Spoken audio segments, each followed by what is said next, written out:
RPG Jinsei game brings us to the 1993 holiday season. That time of year when everyone wants to get their games out the door so that they're on the shelves for those holiday shoppers. Of course, the holiday shoppers in Japan are mostly for New Year's, but the principle's the same.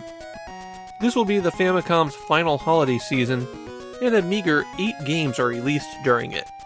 RPG Jinsei game is the last game from toy manufacturer Takara, publishers of such fine games as Transformers Convoy no Nazo, Lost Word of Jenny, and the Famicom port of Space Harrier. A lot of games that should be taken out and buried in a shallow grave, but the environmental damage that would occur from burying such awful games should be avoided. Takara's final Famicom game is a pretty good example of what they did through the system's lifetime. Make a video game loosely based on their toys, and make it truly awful. In this case, RPG Jinsei game is loosely inspired by the game of life. And when I say loosely, I mean so different that I'm not even going to bother explaining what the game of life is. The only thing that this video game has in common with the board game is randomly picking the numbers 1 to 10. The concept behind the game is that there's 7 unique scenarios that you play through, each letting you step into the shoes of a different life. If that sounds familiar to you, it's because it's also the premise of Square's Live Alive. Live Alive came out 10 months after this game, and started development in December of 1993. Coincidence? Or something else? Only 6 scenarios are available when you start to play RPG Jinsei game. You have to clear those before the 7th and final one is available. Each storyline is about progressing your career in a different field, and there's 3 male characters and 3 female characters among these. The 6 scenarios are about a singer, a detective, a comic book artist, a photographer, a pro wrestler, and a corporate executive. I went with the comics scenario. Once you begin, you freely wander around a city. You can hit A to bring up a menu, and yes, the music cuts out when you do this. It also restarts from the beginning when you close the menu. From that menu you can choose to talk, use an item, or see your stats. But all of the important stats, except your cash on hand, are always displayed at the top of the screen. From left to right, they're intelligence, physical strength, confidence, and luck.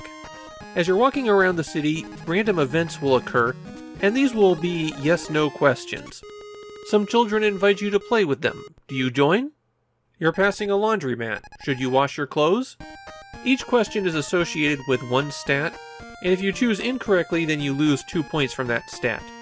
If you answer correctly, then you get to spin the wheel to determine how many points you'll gain in that stat. 2 of the numbers are unlucky and you'll get 0, and for the rest you'll gain a lot more than 2 points. These questions are for only those 4 stats. They don't affect your money. Money can be spent on items that will affect the spin, or some things that are required to advance the story. It can also be spent at certain locations to build your stats. All of the stat building locations, like a bookstore for your intelligence or a gym for your strength, offer you 3 options, a cheap, medium, and expensive one, and these all correspond to the exact same stat adjustments. If you need money, there are 3 options. First, you can advance the story because that always gives you a big pile of cash. Second, you can go into the AB building, and there you'll take a part-time job that will give you 5,000 yen, and this will cost you 5 physical strength. Your final option is that you can go to the casino, and the casino is the most broken casino I have ever encountered in a video game. You pay 1,000 yen to get in, and then you can bet up to 9,990 yen. After that, you spin the wheel. 2 of the numbers mean you lose. The other 8 return at least the amount that you bet. 6 of them will multiply your bet. This casino should be bankrupt within minutes. You go to hotels to save your progress, and there are 2 battery save slots on the cartridge. Around town you'll find a lot of houses for you to wander into. One of the houses will be where you need to go to advance the story. And really your only option, unless you're following a playthrough, is to just go into all of them. The big milestones in the plot are all represented by an RPG battle. So for example, my comic artist went into her house and started doing battle with a page of artwork. Your attacks rely on one of your stats. You spend some of that stat every time you attack, or hang in there as the game calls it. At the beginning you only have one attack, but when you win a combat you'll gain another one. So my first attack drained my intelligence points. When you run out, the attack will only do 0 or 1 damage. I happened to run out when the page had 5 points of health left, so I stuck it out. Whatever you're battling, whether it's a metaphorical concept or a person, will do damage to one of your 4 stats at random. So the combat here is not the most interesting. At least it tells you how many points your opponent has left after every round. Most of RPG Jinsei game consists of just trying to build up your stats enough to survive the next combat. While I was playing, I was doing that by grinding.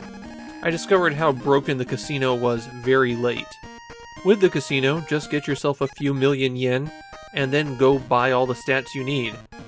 Then you don't have to be like me and mash your way through a million of these questions. RPG Jinsei game is not a very popular game in Japan. The very few comments I could find on it all pointed to it as a pretty bad game.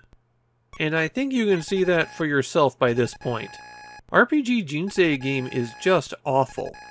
It's badly designed top to bottom. Because the rewards are so much greater than the penalties, you're never at any risk of failing here. It's just a matter of taking a while to build up your stats. I can almost see the outline of something clever here. Engaging in metaphorical RPG battles isn't the worst concept in the world, and at least somebody thought that having an RPG with 7 different scenarios in it was a good idea. But you really don't need to play this one.